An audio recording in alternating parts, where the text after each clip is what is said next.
O áudio que vocês vão ouvir agora é parte do podcast Xadrez Herbal. Caso vocês queiram ouvir mais sobre esse assunto e outros temas de política internacional, é só ir em xadrezverbal.com. Bueno, agora vocês ficam com a coluna da professora Vivian Almeida. Olá, pessoal, espero que estejam todos bem. Bom, hoje vou falar de um assunto que, por óbvio, né, está em todos os noticiários sobre política internacional, mas também fazer uma associação com uma análise de conjuntura e algumas percepções sobre o futuro da economia e como esses dois assuntos se conectam. Obviamente, estou falando do debate entre Donald Trump e Joe Biden, que aparentemente foi tão desastroso, né, que algumas pessoas estão querendo trocar a candidatura. Mas eu não vou meter a questão política, porque não é a minha seara, né? Queria só falar um pouquinho sobre economia. O fato é que alguns dos cenários, alguns dos indicadores macroeconômicos preocupam bastante, né? A questão da taxa de juros, a questão da inflação, a questão do déficit público, que é uma tônica de preocupação das campanhas. Obviamente, qualquer presidente que vai se candidatar, que principalmente um que vai pleitear a sua reeleição, é muito cobrado com relação aos indicadores macroeconômicos, porque, ao fim e ao cabo, é como a gente percebe a nossa participação no mundo, né? Assim, pelo menos no mundo produtivo, que nós vamos no sistema capitalista, que, por certo, enseja aí que a gente precisa estar atento ao nosso poder de compra, à nossa capacidade de emprego, à nossa empregabilidade, à capacidade produtiva de um país, enfim, tudo isso definitivamente compõe o rol de preocupação de qualquer cidadão e, por extensão, qualquer pessoa que esteja pleiteando uma vaga de presidente da República, de comandante de uma nação, vai ser questionado por esses indicadores. Aqui, fazendo uma análise sobre o governo Biden ele gera algumas análises parecidas um pouco com o que tem acontecido no Brasil, né? Alguns indicadores revelam um bom resultado, ao passo que as expectativas, as perspectivas, as famosas previsões dos agentes de mercado, elas não coadunam com alguns resultados.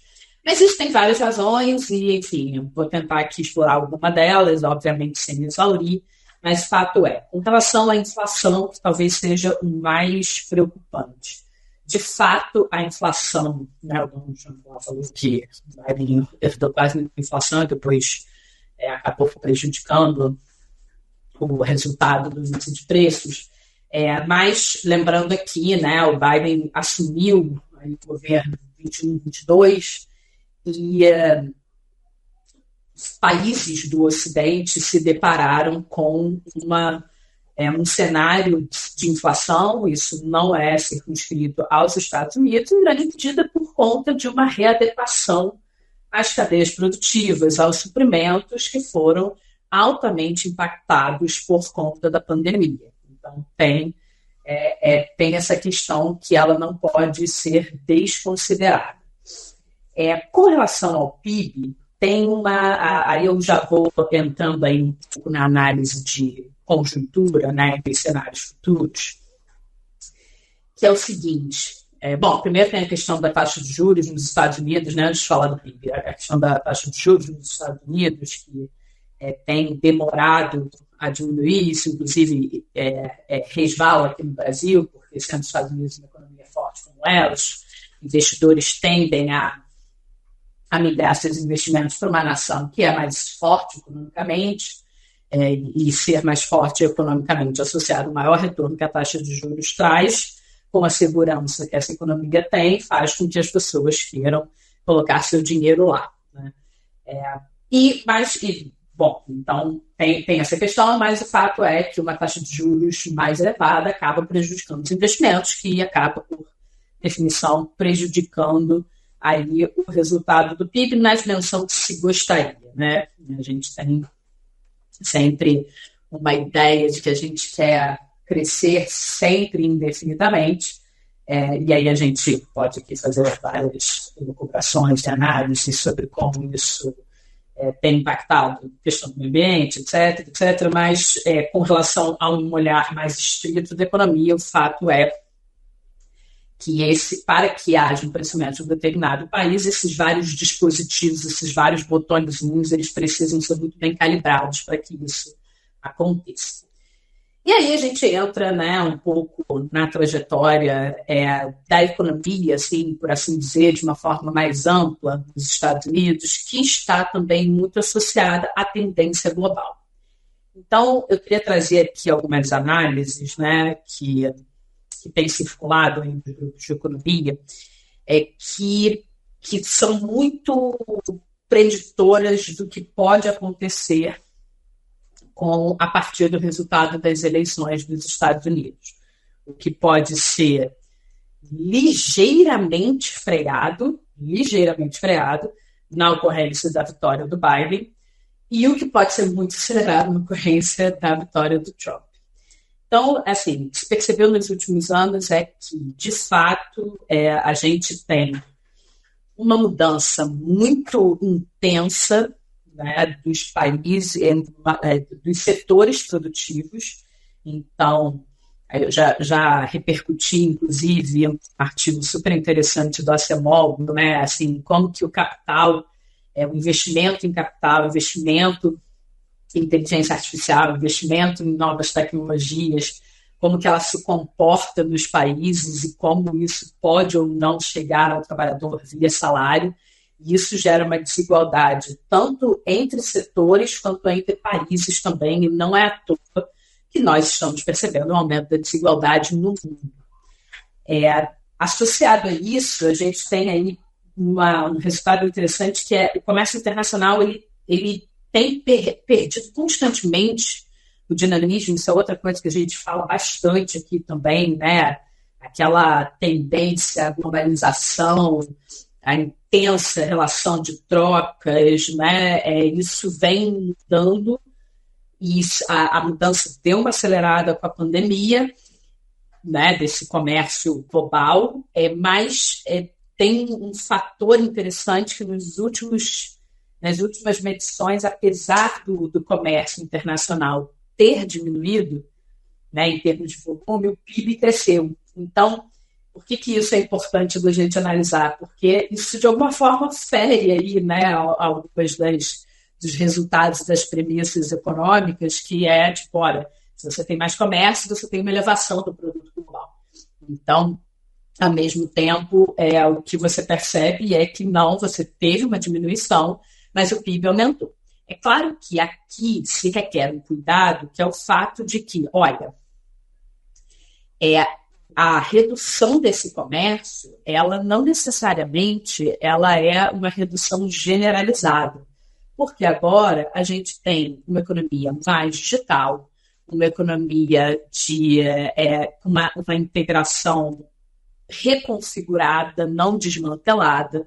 Então, assim, é um olhar que lá nos manuais, no comércio tradicional, que a gente aprende em teoria econômica, causa esse espanto, mas a gente tem que lembrar aqui que a gente está numa outra era, numa economia muito mais digital, e que isso faz com que talvez o nosso próprio olhar para o comércio internacional tenha que mudar, né? Tenha que essa percepção e como que a gente entende essa troca entre países talvez requer novas métricas e novos olhares, na verdade.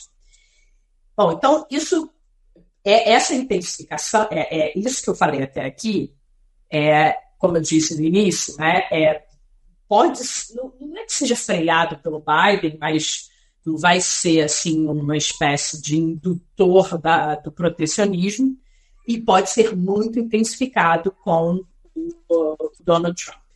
Por outro lado, o futuro também mostra para a gente aí, obviamente, né, assim, só para finalizar, né, essa questão do Biden versus Trump, o Trump acelerando as mudanças, que é a questão do retorno de uma política industrial. Aqui no Brasil a gente está super vivendo isso, quer dizer, sobrevivendo não materialmente, mas em termos de discussão, né? E também um aumento do protecionismo. Então, essas são as questões aí que a gente pode pensar, né, que vão ser, de alguma forma, potencializadas com a entrada do Trump. Por outro lado, algumas tendências, elas causam dúvida sobre quais serão as direções a depender de quem ganha as eleições. Porque, por exemplo, é claro que a gente está observando aí um crescimento de um comércio mais não é sustentável, uma forçação de barra, né? De um comércio voltado para as questões ambientais, né? E, por outro lado, você tem aí uma medida interessante entre a comercialização entre os países, que países do Sul acabaram por superar o comércio entre os países do Norte. Então, as próximas décadas, elas potencialmente serão de crescimento aqui para a gente, tá? Serão de crescimento advindo do Sul global, pelo menos na sua intensidade. O que acaba por dar uma descentralizada, né, no poder econômico, né, ou pelo menos divide aí um pouco mais, e isso vai ter efeitos a ver, né? A gente aqui torce para que sejam efeitos positivos para o Sul, que a gente está esperando isso há algum tempo, mas com relação ao assunto inicial, que é a questão da eleição do Donald Trump versus o Joe Biden, a gente precisa esperar, porque para além do crescimento entre o Sul, para além do deslocamento aí do comércio legal, do comércio internacional, para além de uma reconfiguração da globalização, o tipo de investimento também tem mudado. E esse tipo de investimento, obviamente, tem aí mirado para formas mais limpas de desenvolvimento, mudança de matriz energética, que implica aí um rearranjo não só entre as forças políticas, entre as forças econômicas, mas os próprios instrumentos que se tem em decorrência dessas necessidades. Então, a gente está aqui no Brasil no meio de uma discussão sobre como o setor de óleo e gás vai ser tributado, né? E a gente sabe que é super importante olhar para esse setor e entender essa forma de tributação, entender quais são os impactos na indústria e nós consumidores. Então, acho que assim, essas são perspectivas que elas vão ser, de novo, né, intensificadas ou minimizadas, não vão ser, mas talvez não mesmo, uma intensificação um pouco menor a depender de quem ganha a eleição. E nós aqui do Sul Global olhamos atentamente para saber como que eles começam. Mas, ao mesmo tempo, tem aí uma mudança interessante que a gente sempre olhou a eleição dos Estados Unidos assim, com olhos de água, né, para a gente entender quais são os rumos do nosso país a depender de quem ganha a eleição, porque isso se reverteria positivo ou negativamente em termos de investimento financeiro, investimento estrangeiro direto, enfim, uma série de circunstâncias que, com essa reconfiguração do comércio global, ela tende a reduzir a sua intensidade, ela tende a fazer com que essas eleições não sejam mais importantes que a nossa, por assim, fazendo uma hipérbole aqui, né? Mais importante que a nossa, porque essas tendências de deslocamento sul-sul, novos tipos de investimento, tendem a tirar esse protagonismo ali do norte.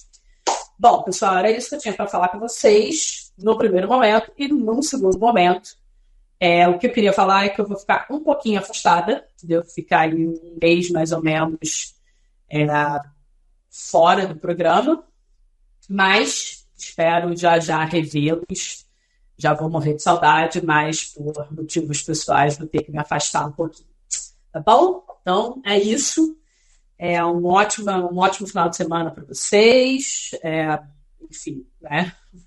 Daqui a pouco eu volto e a gente se vê daqui a um mês. Um beijo.